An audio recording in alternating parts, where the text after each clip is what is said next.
이런 두려움을 느껴보신 적이 있으신가요? 나이가 들어 힘이 빠지고 더 이상 경제적인 도움을 줄 수 없게 되었을 때, 과연 내 자식들이 나를 지금처럼 찾아와 줄까 하는 두려움 말입니다. 명절이나 생신 때만 의무적으로 들르는 것이 아니라 정말로 마음에서 우러나와 부모의 얼굴이 보고 싶고 그 곁에 앉아 도란도란 이야기를 나누고 싶어서 찾아오는 그런 부모가 될 수 있을지 걱정해 본 적 없으신가요? 현대를 살아가는 수많은 부모님들이 자식을 위해 모든 것을 희생합니다. 먹고 싶은 것 아끼고 입고 싶은 것 참아가며 오직 자식의 성공과 뒷바라지를 위해 청춘을 바칩니다. 하지만 그렇게 헌신했음에도 불구하고 자식이 성인이 된 후에 부모와 멀어지는 경우는 너무나도 흔합니다. 심지어는 부모를 원망하거나 짐스럽게 여기는 자식들의 이야기를 들을 때면 가슴 한구석이 서늘해지는 것을 느낍니다. 도대체 무엇이 잘못된 것일까요? 우리는 사랑을 주었는데 왜 그 사랑이 존경으로 돌아오지 않고 오히려 소통의 단절로 이어지는 것일까요? 자식의 성공을 위해 내 삶을 지어버린 결과가 결국 외로운 노년이라면 이보다 더 허무한 일은 없을 것입니다. 오늘 우리는 조선 최고의 실학자이자 사상가였던 다산정약용 선생님의 지혜를 빌려 이 문제를 깊이 파고들어 보려 합니다. 정약용 선생님은 18년이라는 긴 유배 생활 동안 두 아들을 곁에 두고 가르치지 못하는 안타까움을 수많은 편지에 담아보냈습니다. 그 편지 속에는 단순히 공부를 잘해서 출세하라는 잔소리가 아닌 인간으로서 어떻게 살아야 하는지, 그리고 부모로서 자식에게 물려줘야 할 진정한 유산이 무엇인지에 대한 뼈저린 통찰이 담겨 있습니다. 오늘 여러분과 함께 나눌 이야기는 자식이 평생 보고 싶어 하고 마음 깊이 존경하며 따르게 만드는 부모의 4가지 핵심 원칙입니다. 첫째, 말로 가르치는 것이 아니라 등으로 가르치는 실천의 원칙입니다. 둘째, 재물보다 귀한 가치를 물려주는 근검의 원칙입니다. 셋째, 가정을 세상에서 가장 편안한 쉼터로 만드는 화목의 원칙입니다. 넷째, 어떤 시련에도 무너지지 않는 내면의 힘을 길러주는 독서의 원칙입니다. 본격적인 이야기에 앞서 잠시 다산의 유배지인 강진으로 가보겠습니다. 차가운 방바닥에 엎드려 떨리는 손으로 붓을 잡은 아버지가 있습니다. 그는 죄인의 신분이 되어 언제 죽을지 모르는 위태로운 상황입니다. 하지만 그의 머릿속은 오직 고향에 남겨진 아들들에 대한 걱정뿐입니다. 자신이 패족이 되어버린 집안의 가장으로서 아들들이 세상의 손가락질을 받으며 뒤죽어 살지는 않을지, 혹은 자포자기하여 삶을 망치지는 않을지, 그는 밤을 지새우며 편지를 씁니다. 아들아, 내가 비록 너희 곁에 없으나 너희는 항상 내 마음속에 있다. 이 아비가 전하는 말을 가슴에 새겨다오. 그 절절한 아버지의 마음이 오늘 우리에게 어떤 울림을 주는지 지금부터 하나씩 살펴보겠습니다. 첫째, 실천의 원칙입니다. 정약용 선생님은 자식 교육의 핵심은 부모가 먼저 모범을 보이는 것에 있다고 강조했습니다. 이것은 너무나 당연한 말 같지만 가장 지키기 어려운 원칙이기도 합니다. 현대의 가정 풍경을 한번 떠올려 보십시오. 거실, 소파에 누워 텔레비전을 보거나 스마트폰을 하는 아버지가 방에 있는 아들에게 소리칩니다. 너 숙제는 다 했니? 스마트폰 그만 좀 하고 책 좀 읽어라. 어머니는 친구와 통화하며 남을 흉보거나 불평을 늘어놓으면서 딸에게는 이렇게 말합니다. 너는 친구들과 사이좋게 지내야 한다. 남을 미워하면 안 돼. 여러분, 이런 부모의 말이 자식에게 들릴까요? 천만의 말씀입니다. 자식은 부모의 입을 보는 것이 아니라 부모의 등을 보고 자란다는 말이 있습니다. 자식은 부모의 거울입니다. 부모가 보여주는 행동, 부모가 뿜어내는 분위기, 부모가 삶을 대하는 태도를 그대로 흡수합니다. 다사는 두 아들에게 보낸 편지에서 이렇게 말했습니다. 천하에 가장 가르치기 어려운 것이 자식이다. 내가 먼저 바른 행동을 하지 않고서 자식에게 바르게 살라고 하는 것은 마치 내 그림자를 굳게 만들어 놓고 그 그림자가 곧게 펴지기를 바라는 것과 같다. 정말 무서운 통찰 아닙니까? 그림자는 주인의 몸짓을 그대로 따라합니다. 내가 굽어 있으면 그림자도 굽고 내가 바르면 그림자도 바릅니다. 그런데 우리는 종종 자신은 굽은 채로 살아가면서 자식이라는 그림자만은 곧게 펴지기를 강요합니다. 이 모순을 아이들은 기가 막히게 알아챕니다. 그리고 속으로 생각합니다. 엄마 아빠도 안 하면서 왜 나한테만 그래? 이 마음이 드는 순간 부모의 모든 조언은 잔소리가 되고 존경심은 사라집니다.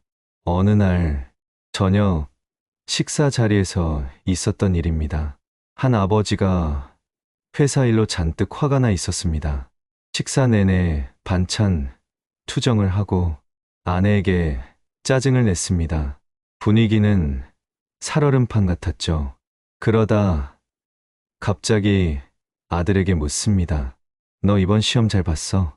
아들이 우물쭈물하자 아버지는 숟가락을 칵 내려놓으며 소리칩니다. 아빠가 밖에서 얼마나 힘들게 일하는지 알아? 다 너 잘 되라고 하는 건데 너는 공부 하나를 제대로 못하니? 이 아버지는 자신이 가족을 위해 희생한다고 믿습니다. 하지만 아들의 눈에 비친 아버지는 어떤 모습일까요? 자신의 감정을 조절하지 못하고 가족에게 화풀이하는 나약하고 권위적인 사람일 뿐입니다. 이런 아버지에게서 존경심을 느끼기는 어렵습니다. 정약용 선생님은 유배지에서도 자신을 끊임없이 갈고 닦았습니다. 그는 절망적인 상황에서도 포기하지 않고 매일 새벽에 일어나 책을 읽고 글을 썼습니다. 그 모습 자체가 아들들에게는 가장 큰 가르침이었습니다. 아버지가 저토록 치열하게 삶을 사랑하고 학문을 대하는 태도가 진지하다면 자식들은 감히 그 앞에서 게으름을 피울 수가 없습니다. 여러분이 자식에게 존경받고 싶다면 입을 닫고 몸을 움직이셔야 합니다. 자식에게 책을 읽으라고 말하기 전에 여러분이 먼저 책을 펴는 모습을 보여주십시오. 자식에게 예의를 지키라고 말하기 전에 여러분이 먼저 경비원이나 식당 종업원에게 정중하게 인사하는 모습을 보여주십시오. 자식에게 정직하라고 말하기 전에 여러분이 사소한 약속 하나라도 철저히 지키는 모습을 보여주십시오. 이런 모습들이 쌓이고 쌓여서 자식의 마음 속에 우리 부모님은 진짜다라는 믿음이 생깁니다. 그 믿음이 바로 존경의 씨앗입니다. 나이가 들어 여러분이 늙고 병들었을 때도 자식들은 그 단단했던 부모의 등을 기억하며 여러분을 함부로 대하지 못할 것입니다.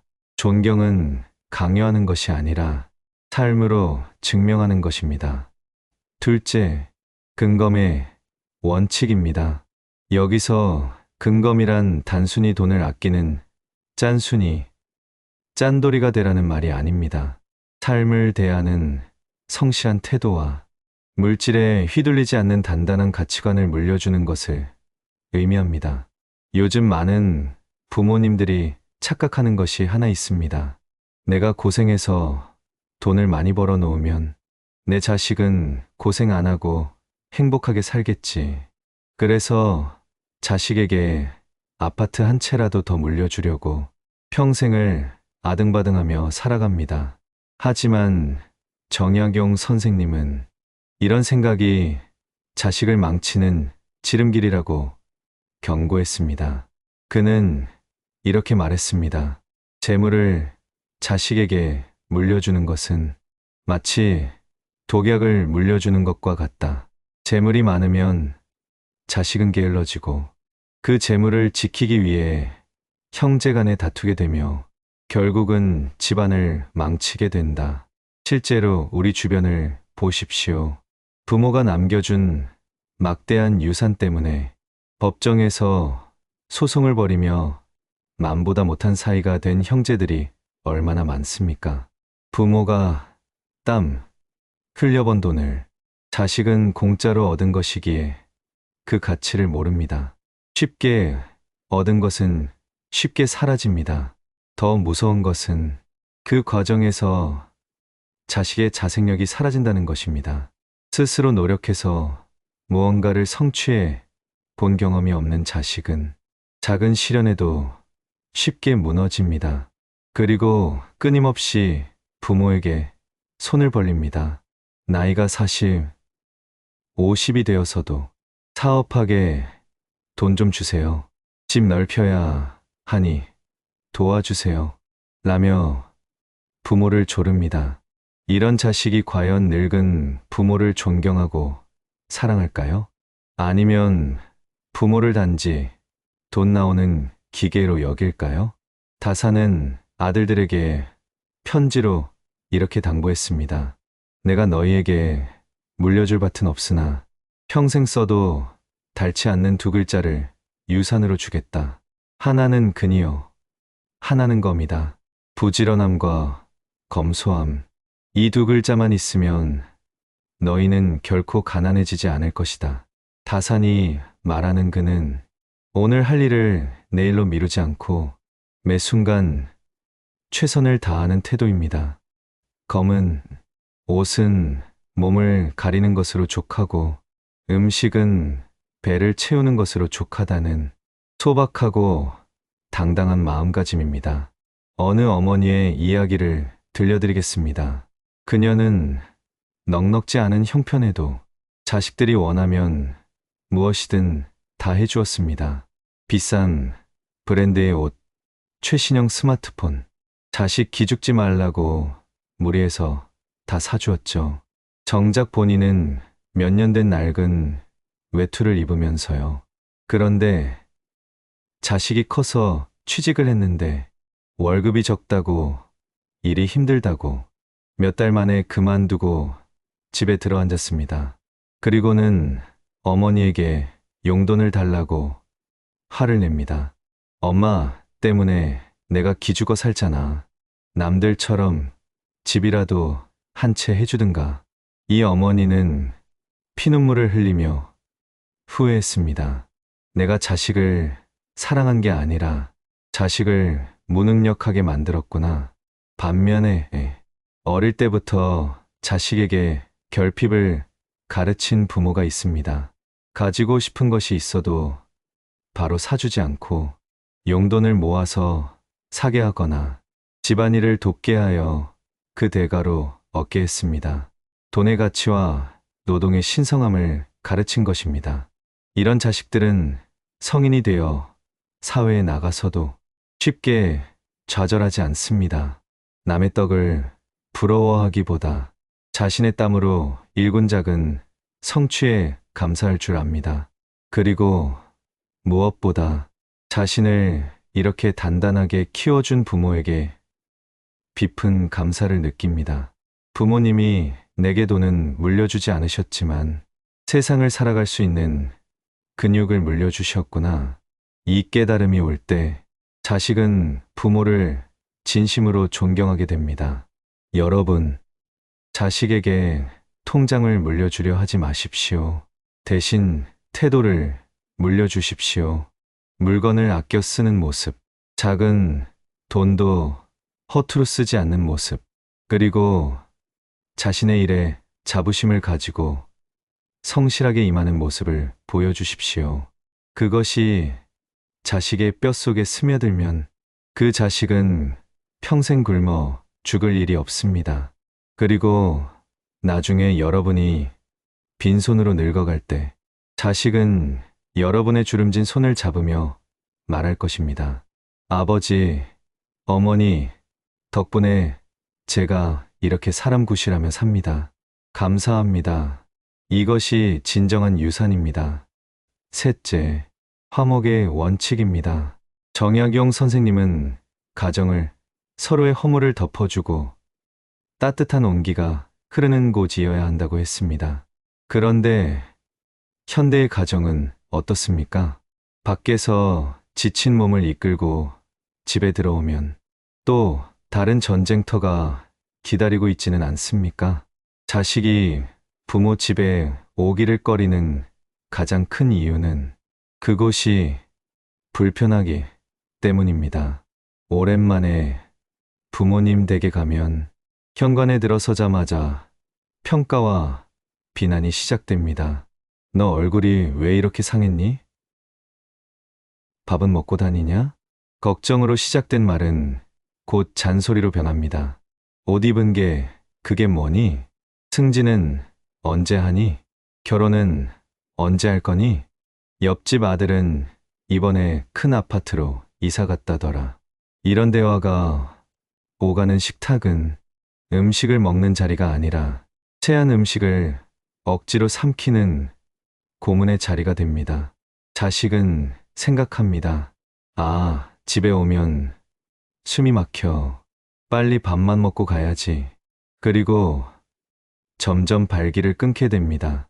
다사는 아들에게 보낸 편지에서 형제 간의 우애와 가정의 화목을 무엇보다 강조했습니다. 부유하면서 서로 미워하는 집안보다 가난하더라도 서로 아끼고 사랑하는 집안이 훨씬 낫다. 가정은 세상의 풍파를 피하는 항구여야 한다. 여러분의 집은 항구입니까? 아니면 또 다른 폭풍우가 치는 바다입니까? 자식이 평생 찾아오고 싶은 부모가 되려면 부모의 집이 심리적 안전지대가 되어야 합니다. 자식이 어떤 모습으로 와도, 실패하고 돌아와도, 초라한 모습으로 와도 어서 와라, 고생했다, 밥 먹자 하고 따뜻하게 맞아주는 곳이어야 합니다. 자식의 인생에 대해 평가자가 되려고 하지 마십시오. 심판관이 되어 점수를 매기지 마십시오. 그저 묵묵히 지켜봐 주는 응원단장이 되십시오. 어떤 60대 아버지가 계셨습니다. 이분은 아들이 사업에 실패하고 빚더미에 앉아 집으로 돌아왔을 때 아무것도 묻지 않으셨습니다. 왜 그랬니? 내가 그렇게 말렸는데 왜 안 들었니? 이런 말을 하고 싶은 마음이 굴뚝 같았지만 꾹 참으셨습니다. 대신 아들이 좋아하는 김치찌개를 끓여놓고 소주 한 잔을 따라주며 딱 한마디 하셨습니다. 살다 보면 비도 오고 눈도 오는 법이다. 그래도 우리는 가족이니 여기서 쉬었다가 다시 가면 된다. 아들은 그날 아버지 앞에서 펑펑 울었습니다. 그리고 그 따뜻한 위로를 힘입어 다시 일어설 수 있었습니다. 이 아들에게 아버지는 세상 모든 사람이 등을 돌려도 끝까지 내 편이 되어주는 유일한 존재였습니다. 이런 아들이 훗날 아버지를 외면할 수 있을까요? 절대로 그럴 수 없습니다. 정약용 선생님은 효와 재를 강조했습니다. 효도는 부모를 섬기는 것이고 재는 형제 간에 우애 있게 지내는 것입니다. 그런데 이 두 가지는 연결되어 있습니다. 부모가 자식들을 비교하지 않고 각자의 개성을 존중하며 사랑할 때 형제 간의 우애도 깊어집니다.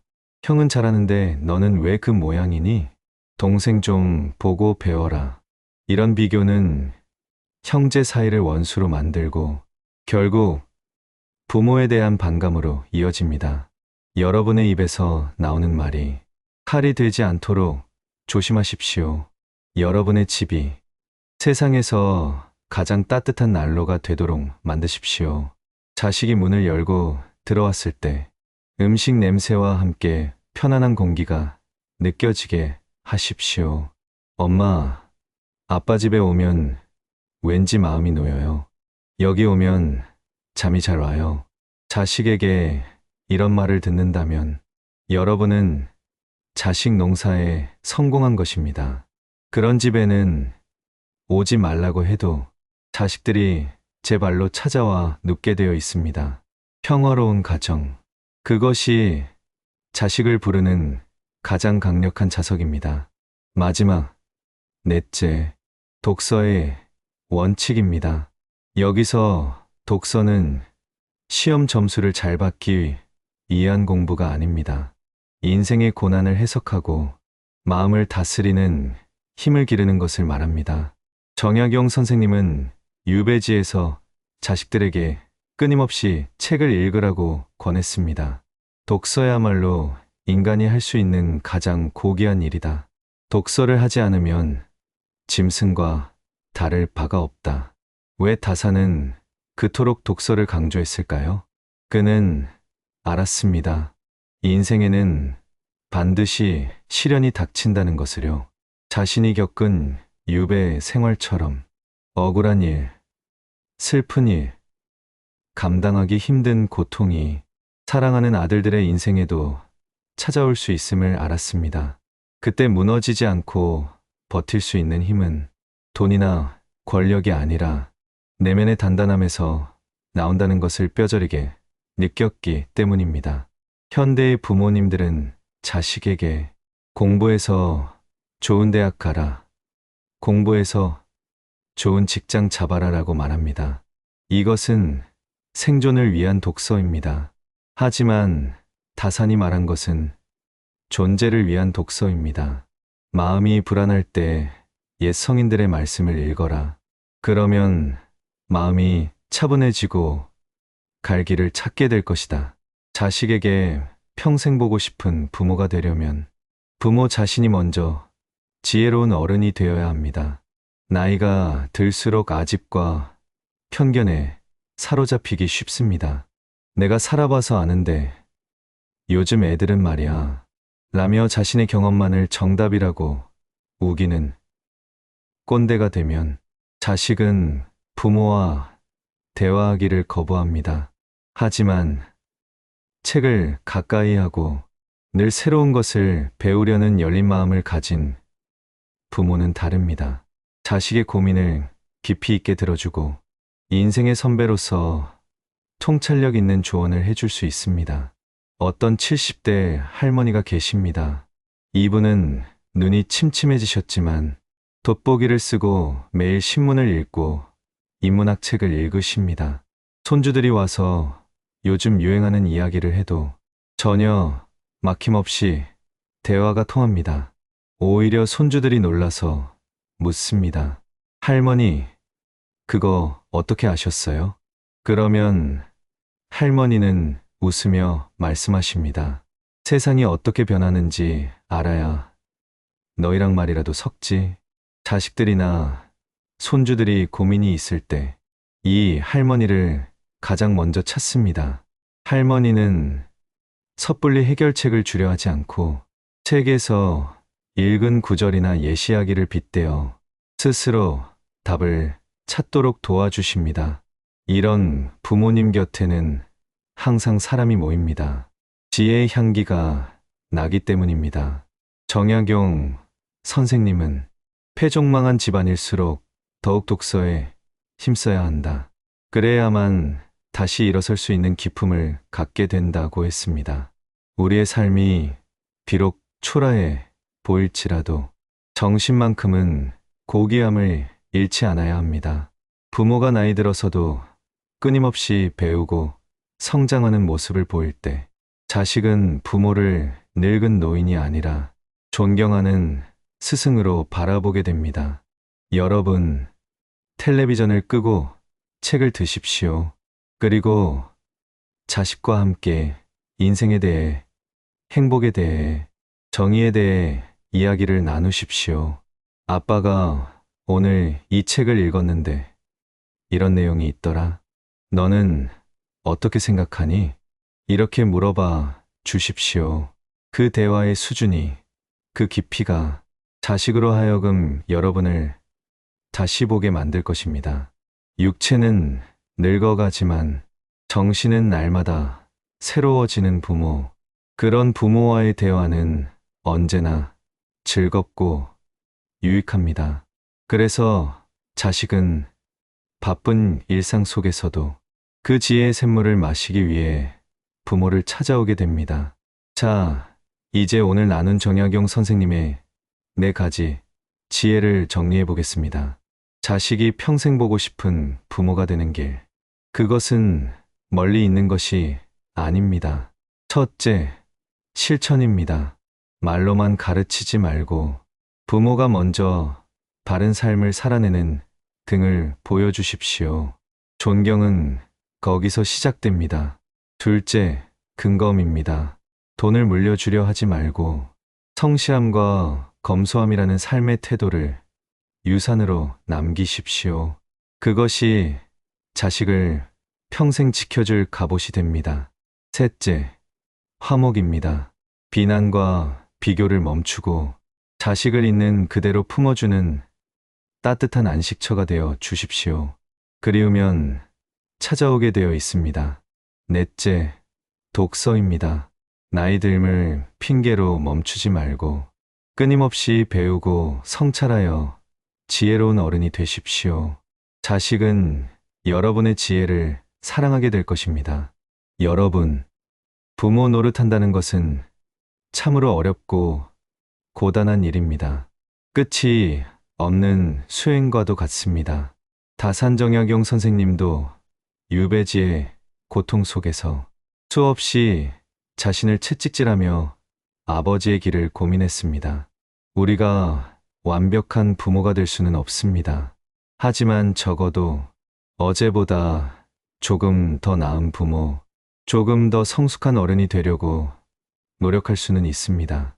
지금 여러분의 자녀가 어디에 있든, 관계가 얼마나 소원해졌든 너무 낙담하지 마십시오.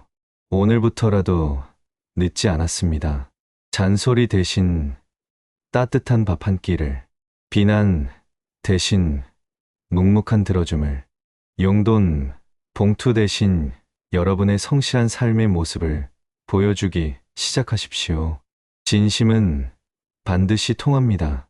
시간이 걸릴지라도 여러분의 그 깊고 단단한 사랑은 반드시 자식의 마음에 가 닿을 것입니다. 그리고 언젠가 자식들이 여러분을 떠올리며 이렇게 말하는 날이 올 것입니다. 우리 부모님은 내 인생의 가장 큰 스승이셨어. 정말 보고 싶다. 여러분의 노년이 외로움이 아닌 존경과 사랑으로 가득 채워지기를 진심으로 소망합니다. 자식과 부모가 서로를 바라보며 환하게 웃을 수 있는 그날을 위해 오늘 하루도 묵묵히 자신의 삶을 가꾸어 나가시길 바랍니다. 여러분의 그 아름다운 노력을 응원합니다. 오늘 들려드린 정약용 선생님의 지혜가 여러분의 마음에 작은 등불 하나를 켰기를 바랍니다. 이 이야기가 여러분의 삶에 조금이라도 위로와 도움이 되었다면 구독과 좋아요로 그 마음을 표현해 주십시오. 여러분의 관심이 더 좋은 이야기를 만드는 큰 힘이 됩니다. 감사합니다. 평안한 하루 되십시오.